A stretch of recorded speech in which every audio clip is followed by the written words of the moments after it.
Bir listola nejniy shirinligi. Molokolari oqib turadi. Choylar bilan yesangiz og'izda erib ketadi. Salqin havolada ketadi-yu.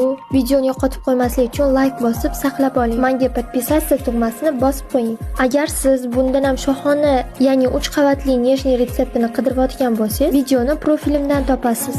Ishimizni un bilan saryoni kroshka qilib, kefirga ichimlik sodasini qo'shib, razlixitelь tuxum sarig'ini solib, yumshoqqina qo'lga yopishmaydigan xamir tayyorlaymiz. Xamirni teng ikkiga bo'lib, sellofanga solib, morozilkaga 1 soatga qo'yamiz. Tuxumni oqiga shakar, vanilin, limon suvini solib, boshida past ko'rsda, keyin baland ko'rsga qo'yib, hatto beze holatiga kelganda o'chiramiz. Xuddi videodagi bo'lish kerak. Muzlagan xamirlarni tyorkadan chiqazib, bir tekisda yoyib, ustidan bezayimizni solib, tekislab chiqamiz. Ustiga xohishga ko'ra yong'oq sepsanglar ham bo'ladi.